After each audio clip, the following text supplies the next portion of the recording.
What could make a seasoned Wyoming cowboy remove his hat in silence after telling a woman she didn't belong on his land? The axe struck with a sharp crack that echoed across the frozen yard. Two wagon drivers stopped laughing. A pine log split cleanly in the October cold, while a torn green coat fluttered in the wind. The cowboy never reached for another word. Why did one swing leave an entire town questioning what they thought they knew? Stay with me and tell me what you would have done. The October wind came hard across the Powder River country, pushing dry leaves against the Caro barn and rattling a loose iron latch with every gust. Wade Hollis rode through the open gate expecting to see trunks on the porch. He had pictured Amos Caro's niece waiting in a traveling dress, frightened by the empty land and ready to take the next stage east before winter closed the roads. Instead, he found Josephine Caro beside the woodpile. She wore a dark green wool coat cut for Boston streets. Mud stained the hem. One sleeve had caught on a nail and torn near the elbow. Before her stood a chopping block and a heap of pine rounds left from Amos's last season. Josephine studied them as if they were a question she intended to answer. Wade stopped his horse a few yards away. "Miss Caro." She turned. Her face was calm but not welcoming. "Mr. Hollis." He had promised Amos he would look in on the place. Wade told himself that was why he had come. Not because he had spent the past week watching smoke rise uncertainly from the Caro chimney. Not because the first cold weather had already settled into the low ground. He rested both hands on the saddle horn. "I'll be plain. Winter comes early here. Amos's herd needs tending. The north fence is weak, and 400 acres will not answer to determination alone." Josephine said nothing. A ranch is no place for a city girl. A freight wagon had slowed on the road beyond the yard. Two men sat on the high seat, openly watching now. Wade continued, though something in Josephine's stillness warned him not to. "I'll give you a fair price. You could be back in Boston before the first heavy snow." Josephine removed her gloves one finger at a time. She reached for Amos's axe. Wade noticed how she checked the head, then shifted her feet before setting a pine round upright. The movement was practiced. He understood that half a second before the blade fell, the wood split cleanly. Both halves dropped into the frozen grass.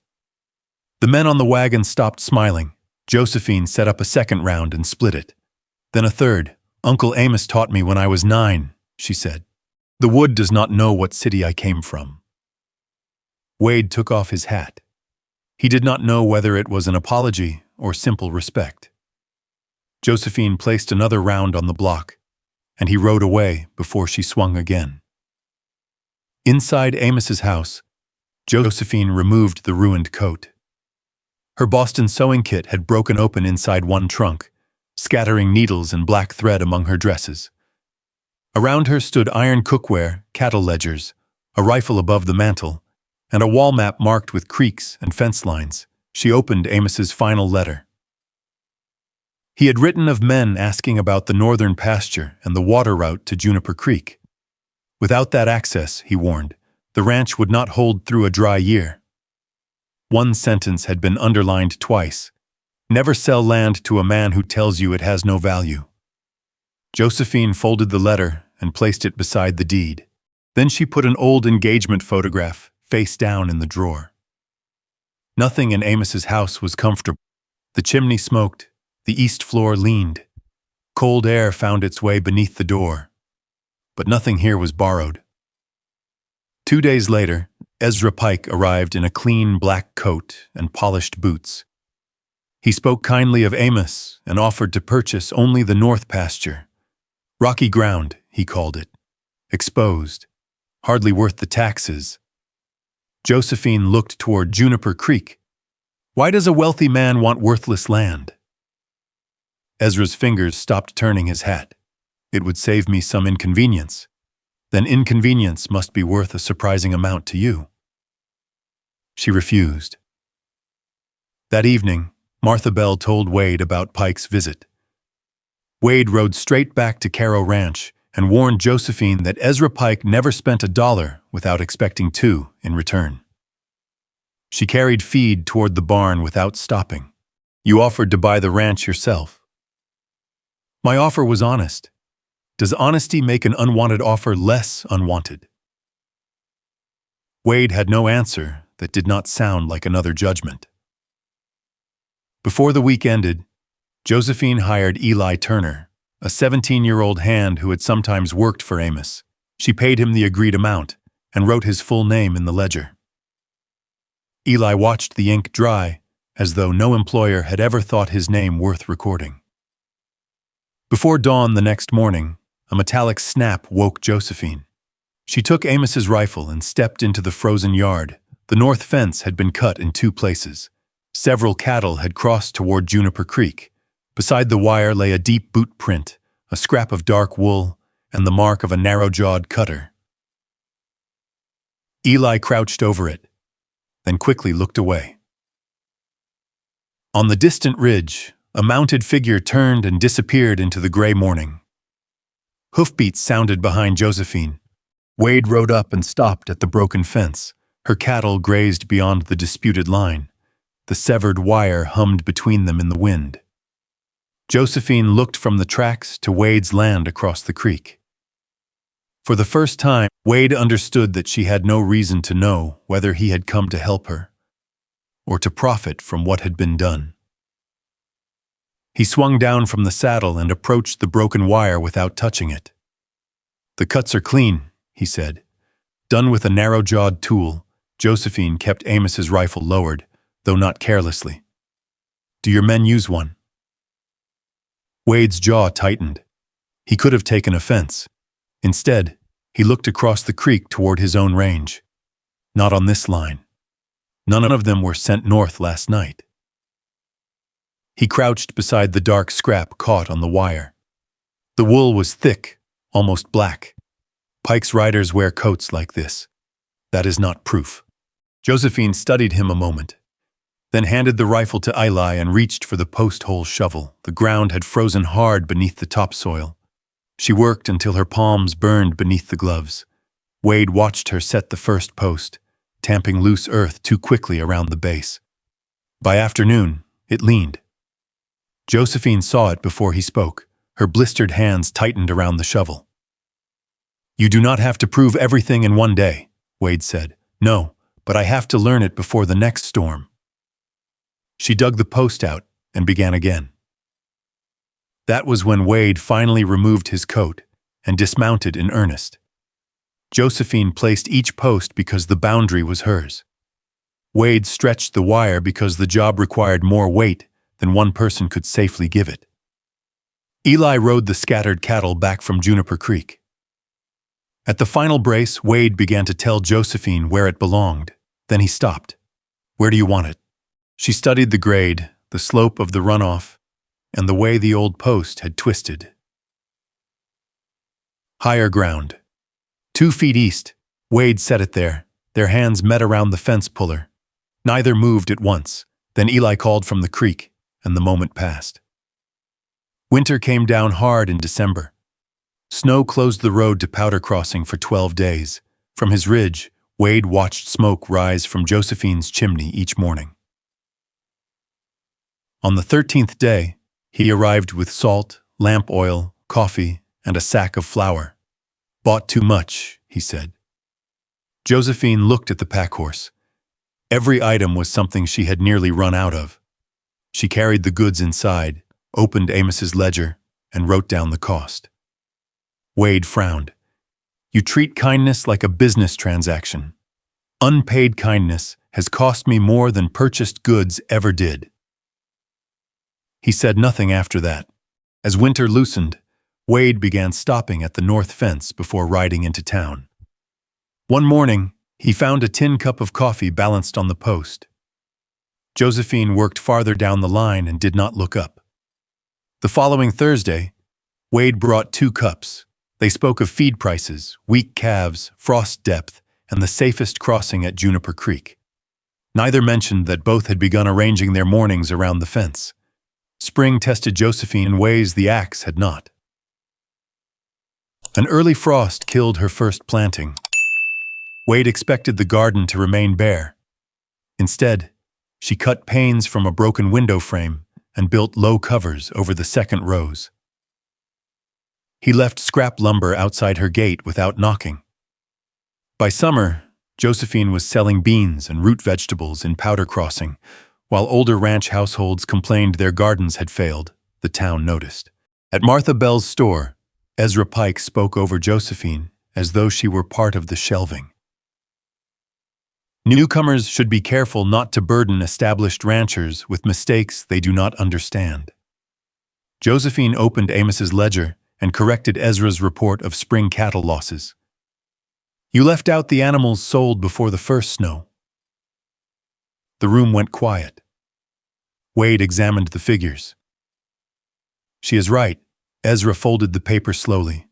Who taught a Boston woman to read cattle accounts? Josephine closed the ledger. The same kind of man who taught you, I imagine. One tired of losing money. Martha Bell turned away and coughed into her hand. By then, Josephine had noticed other things. A gate rehung before dawn. Split rails delivered without a bill. A lame cow returned from Wade's herd with its hoof cleaned and wrapped. Amos's axe sharpened and placed exactly where she had left it. She confronted Wade beside the fence. Did Amos also leave coffee on your post every Thursday?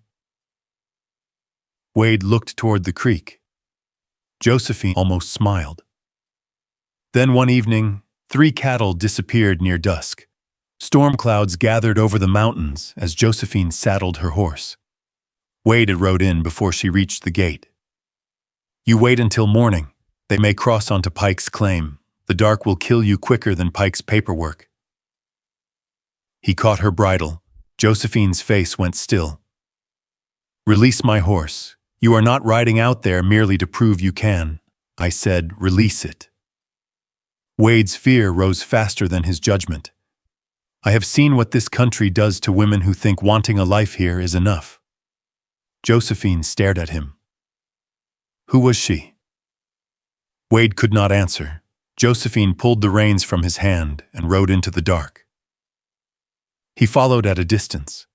She found the cattle tangled in brush beside Juniper Creek. While freeing the last one, her boot slipped on the icy bank. Wade caught her arm before she fell into the water. Josephine pulled away as soon as she found her footing. They rode home without speaking. At the north fence, she lifted both coffee cups from the post and carried them inside. Days later, Martha Bell told her about Caroline. She did not fail Wyoming, Martha said. Wyoming was never the life she would have chosen if anyone had asked her twice. Josephine understood more then, but understanding did not remove the sting. Spring runoff swelled Juniper Creek soon after. Timber jammed Amos's old drainage cut, sending water across the lower pasture. Wade tied a rope around his waist and stepped into the current. Josephine took the second line from the opposite bank. The trapped logs broke loose with a crack like a rifle shot.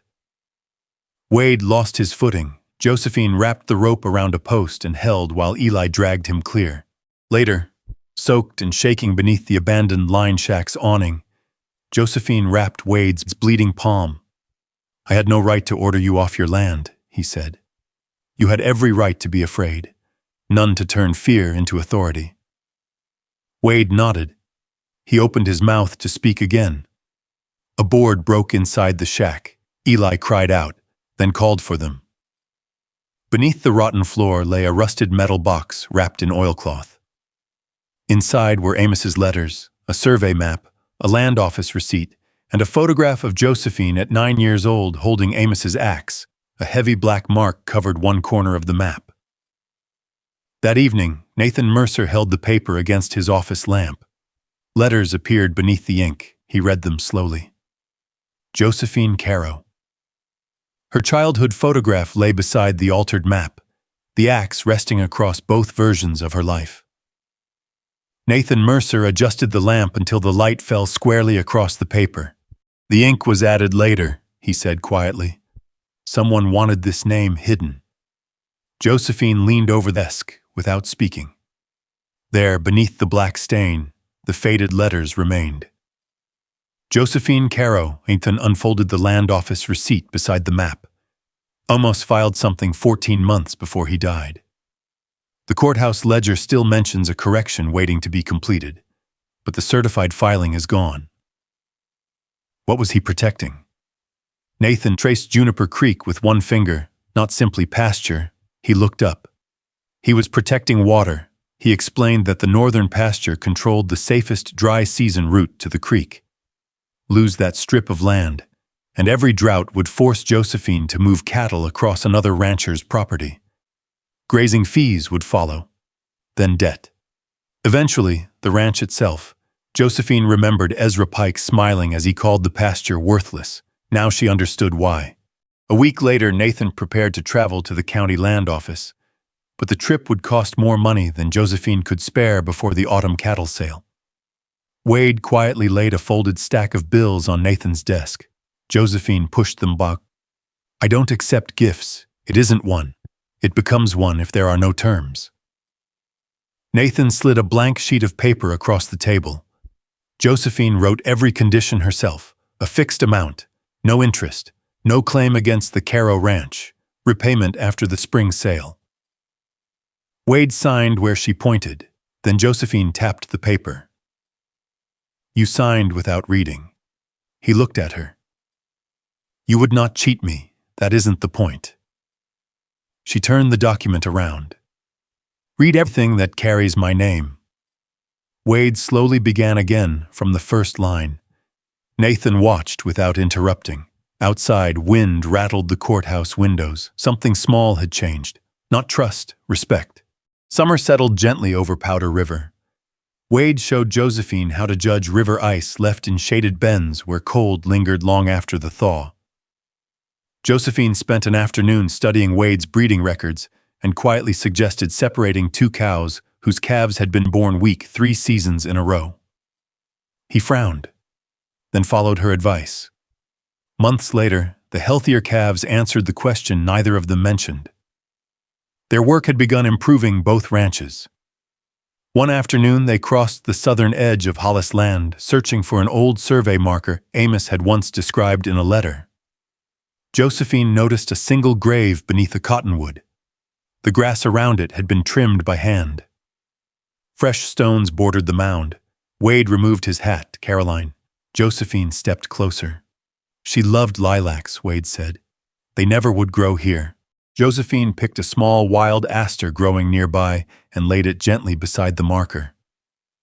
Neither hurried away. After several minutes, Wade spoke again. I kept waiting for her to become happy. If I admitted she wasn't, then I would have had to admit the life I loved was hurting her. Josephine looked toward the distant hills. Perhaps you were both lonely inside the same house. The breeze stirred the cottonwood leaves. Wade lowered his eyes. No one had ever described it that way before. Rain surprised them on the ride home. They sheltered beneath the roof of Amos's abandoned line shack, while drops drummed against old boards. A wet leaf clung to Josephine's hair. Without thinking, Wade reached toward it. His hand stopped halfway. Josephine looked at his fingers suspended between them. Neither moved. Then Eli's voice echoed across the pasture. Miss Caro! Both stepped apart. 3 riders had crossed into the northern pasture. The moment vanished with the rain. By early autumn, Ezra Pike struck back. He filed his own claim to the Juniper Creek water route. Soon, Powder Crossing buzzed with stories that Wade intended to marry Josephine only to combine the 2 ranches. At church, conversations stopped when she entered. At the stock pens, one buyer asked Wade instead of Josephine about her cattle prices. She quietly closed Amos's ledger. I'll sell elsewhere. She walked away before anyone answered. That evening, she met Wade beside the empty fence where 2 coffee cups had once waited every Thursday. Have you spoken about joining our ranches?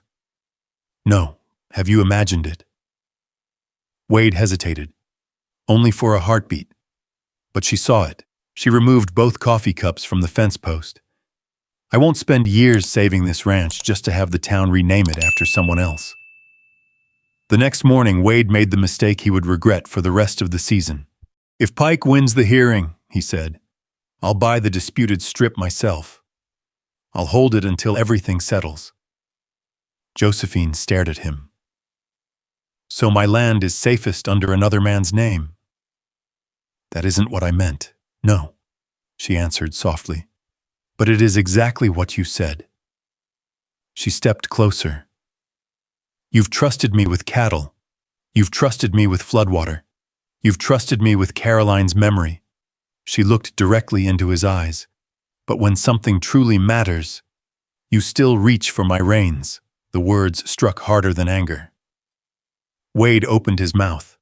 Nothing came. Please leave, he did. Days passed. The coffee post stood empty. At supper, Wade set out 2 plates before quietly returning one to the shelf. Across the valley, Josephine found Amos's axe newly sharpened outside her woodshed. She never learned whether Wade had sharpened it before their argument, or afterward. Then Eli packed his bedroll. My mother leases a small place from Pike's cousin, he admitted. His foreman says she'll lose it if I testify.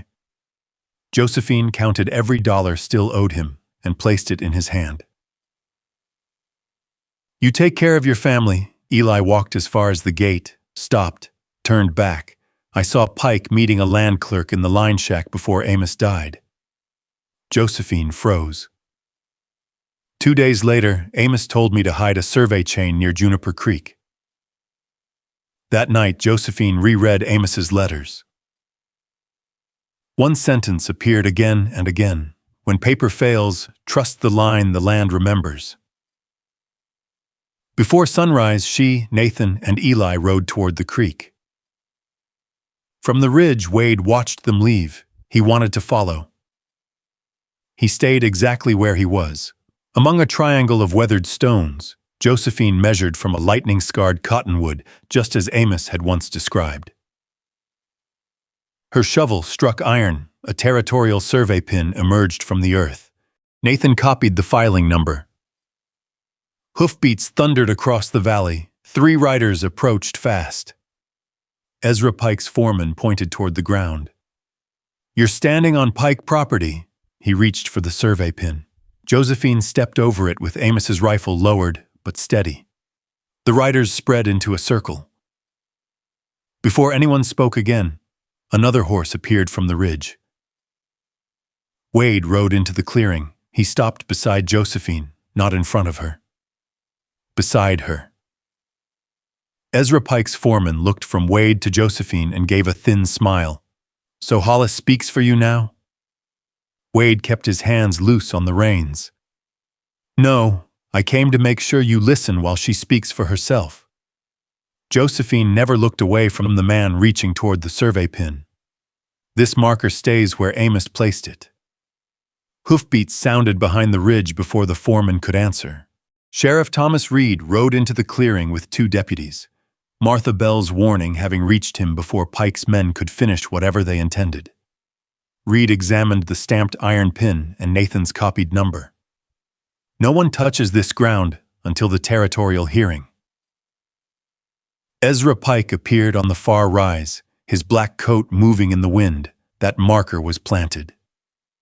Josephine rested one hand on Amos's rifle. You came quickly for land you called worthless. For the first time, Ezra's smile disappeared. The roads may close before any hearing, he said. Winter has a way of settling ownership questions without lawyers. By sundown, the mountains had vanished behind a wall of gray. Eli rode hard into the Caro yard. The north fence is down again. Half the herd's drifting toward the basin. The first gust knocked the barn lantern from its hook.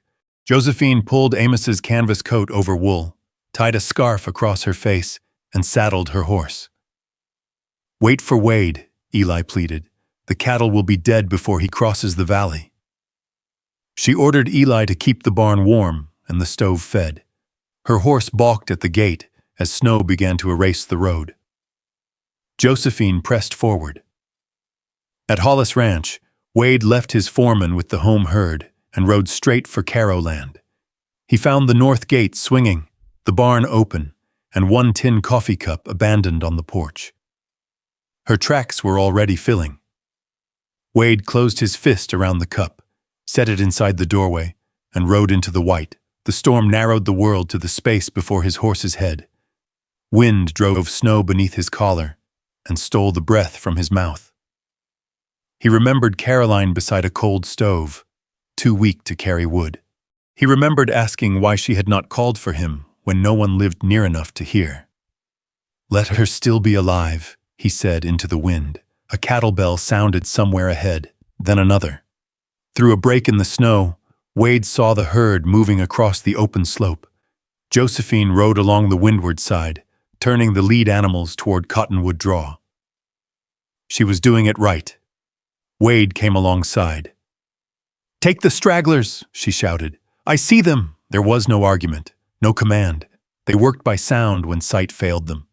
The cattle's breathing, Wade's whistle, Josephine's voice calling through the white. Each time her voice vanished, fear seized him. Each time she answered, he rode on. A calf broke through snow-covered brush near the ravine. Josephine dismounted before Wade reached her. The bank gave way beneath one boot. Wade threw a rope. "Take it!" She caught the loop, fastened it around the calf first, and braced herself against the collapsing dirt. Wade pulled until both came free. A branch struck Josephine's horse. The animal tore loose and disappeared into the storm. Wade brought his mount beside her. "Get on, I won't leave you walking. We alternate." His knee had already twisted when the rope snapped tight. Josephine saw the lie in his face. She mounted only after he took hold of the stirrup and promised to remain beside her. At last, the lead cattle descended into Cottonwood Draw. The rock walls cut the wind so suddenly, the silence felt unnatural. Josephine counted twice, one missing. Wade started to object. A faint bell rang beyond the ridge. They went together. The cow lay caught between brush and stone, breathing hard but alive. They freed her and brought her down to the others. Darkness settled before they began the return. Their tracks were gone. Josephine studied the slope beneath the snow. Amos wrote about a dry wash east of here. She turned them toward it. The wash led home, near the Caro yard. A dead pine cracked above the wind. Wade saw it falling first. He shoved Josephine clear. The branch struck his shoulder and drove him to one knee. Josephine got beneath his good arm and carried his weight the final distance. Eli forced the door open, and snow rushed across the floor with them. Inside, Josephine cut Wade's frozen coat sleeve rather than pull it over the swelling shoulder. Wet clothes steamed beside the stove. Coffee trembled against the rim of her cup. Neither spoke of the cattle. Neither spoke of how close the storm had come. At last, Wade looked into the fire. "I have to tell you everything about Caroline." He told her Caroline had never wanted isolation. She had tried church visits, letters, even a piano shipped west. Wade had answered her loneliness with longer hours and harder work, believing labor was love enough. "She stopped asking me to stay," he said. "By the time I understood the silence, she was already sick. The wind struck the walls. I blamed this country because blaming myself was harder. Then you came, and I saw a grave that had not been dug yet." His voice lowered. "I called that fear kindness." Josephine watched the fire settle around a blackened log. Then she told him about Boston, the broken engagement, the borrowed room, relatives calculating the cost of feeding her while she sat close enough to hear. "I came here because I could not bear being carried," she said. "Somewhere along the way, I began acting as though needing anyone would make the land less mine." She looked at him. "Do not save me from my life, but do not make me carry all of it alone either." Wade waited. "May I hold you?" Josephine moved beside him and rested against his uninjured shoulder. His hand covered hers. Outside, the blizzard continued. Inside, the room no longer felt divided. At dawn, Eli found the fallen pine split open along its hollow center. Inside lay the narrow metal tube marked with Amos Caro's initials. Josephine opened it with the tip of the axe. A sealed filing slid into her hand. Her name appeared clearly beneath the territorial seal. Below it stood Amos Caro's statement naming Josephine as lawful successor to the North Pasture and Juniper Creek access. A retired deputy clerk named Samuel Briggs had signed as witness. Amos had also written that Ezra Pike pressured the land office to alter the filing. The storm that threatened to destroy Josephine's herd had uncovered the paper that could save her ranch. For 2 days, the roads remained buried. Wade slept in Amos's spare room, while Josephine changed the bandage around his shoulder. They spoke quietly about things neither had offered before. Her mother's kitchen in Boston, Wade's boyhood beside Powder River, Caroline's piano, and the sheltered garden Josephine hoped to build near the house. He did not propose. She did not ask him to. On the second evening, Wade lifted Amos's axe and tested its repaired handle. "You split the wood before I understood what was breaking." Josephine set 2 cups of coffee on the table. Beyond the window, the clouds parted above the road to Powder Crossing. When the snow finally loosened its hold, Josephine rode at the front of the group. Amos's metal tube rested beneath her coat. Wade traveled beside her, but never offered to carry it. Nathan Mercer and Eli Turner followed. Ezra Pike's horses were already tied outside the territorial land office. Inside, Ezra's attorney spoke smoothly. Amos's filing had been incomplete, he claimed. The survey pin could have been planted. Josephine had misunderstood records too complicated for an inexperienced owner. Wade Hollis had financed the dispute because he intended to gain both ranches. Then Ezra produced a copied surrender document bearing Amos's name. Nathan placed the certified filing beside it. The territorial seals matched the register. Josephine opened her ledger and presented every payment, fence repair, cattle count, and dated expense. The careful habits mocked as city ways now protected every acre she owned. Ezra leaned forward. Would she have survived without Hollis? He paid her legal costs. He repaired her fences. He moved her cattle. Wade rose. Josephine laid one hand on his sleeve. He sat again. "Mr. Hollis helped me because neighbors help one another," she said. "He does not own what he helped preserve." Eli testified next. His hands shook, but his voice held. He described Ezra's meeting with the land clerk, the hidden surveying chain, the writer who cut the fence, and the threat against his mother's lease. Ezra's lawyer questioned his age and his need for wages. Eli opened Amos's ledger and showed the first payment Josephine had entered under his full name. The date placed him at Caro Ranch when the sabotage began. Then Samuel Briggs entered the room. The retired deputy clerk remembered Amos because Amos had insisted Josephine's complete name appear in the succession line.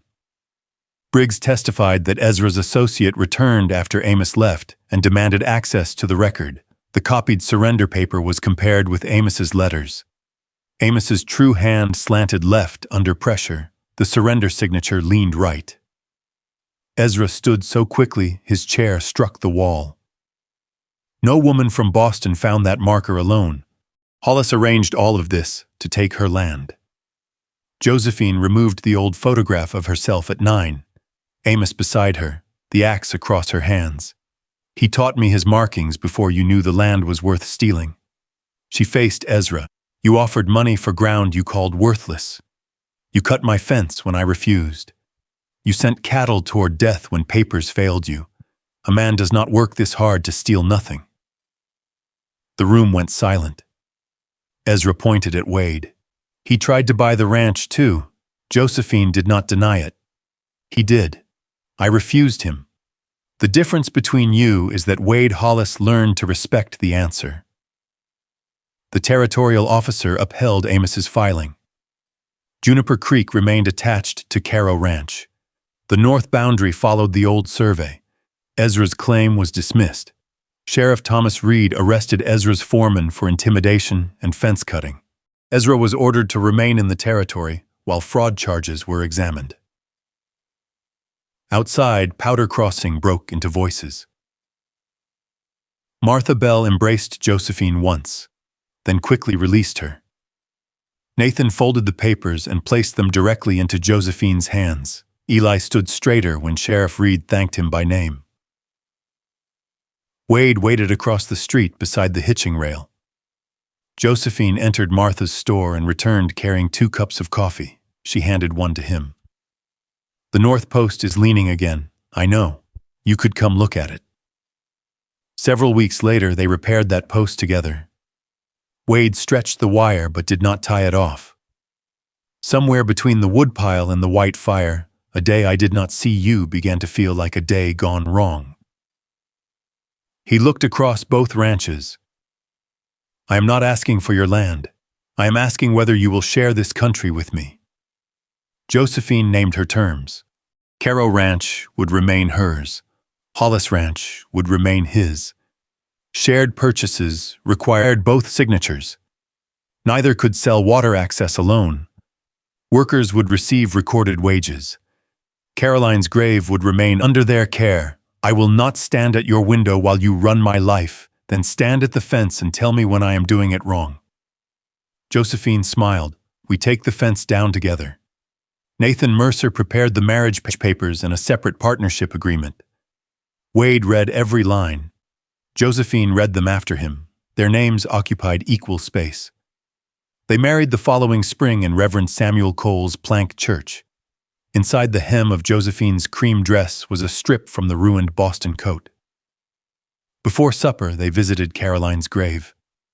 Josephine laid wildflowers beneath the cottonwood. "Remembering her does not make your love for me smaller," she said. At sunset, Wade and Josephine returned to the north boundary in their wedding clothes beneath work coats. Josephine took the pliers. Wade loosened the staples. She rolled the wire. Together they pulled the central post free. Years passed. Eli became their foreman. Josephine's garden fed homes across Powder Crossing. Lilacs finally grew beside Caroline's stone. 2 dented coffee cups remained on the kitchen shelf. One spring morning, a young hand named Ben found Josephine splitting wood beside Amos's old block. He hurried forward. "Let me do that for you, little lady." Wade looked up from the harness he was mending. "I would leave that alone, son." Ben frowned. "Why? I once told her a ranch was no place for a city girl." Ben looked over the full barns, the open grass, and the place where the fence no longer stood. "What did she say?" Wade watched Josephine place another round upright. "Not much." Josephine looked at him with the same small, patient smile she had worn that first October morning. The axe rose. The round split clean. Both halves fell into the spring grass on land no one would ever again tell her she did not belong upon. I have often wondered whether Wade ever truly understood that the first thing Josephine split was never that piece of pine. It was the quiet certainty he had carried for years, the belief that love sometimes meant deciding another person's limits before they had the chance to discover them for themselves. Maybe that is why this story stays with me. If you have ever been underestimated, if someone looked at your past, your hometown, your age, or your circumstances, and quietly decided who you were before you spoke a single word, then perhaps you understand what Josephine carried to Wyoming. And if you have ever lived with regret the way Wade did, wishing you could go back and listen a little longer, love a little better, or let someone choose their own path, then perhaps his journey feels familiar too. Real love is rarely about rescuing another soul. Sometimes it is standing beside them, trusting their strength, and discovering that healing grows best where respect takes root. The strongest fences are not always the ones built from wire and cedar posts. Sometimes they are the fears we finally choose to take down together. I'd love to know what touched you most. Was it Josephine's quiet determination, or Wade's willingness to admit he had been wrong? Share your thoughts in the comments. I always enjoy reading them. And if stories of enduring love, quiet courage, second chances, and the untamed American frontier speak to your heart, I hope you'll join me again. There are many more journeys waiting just beyond the next trail.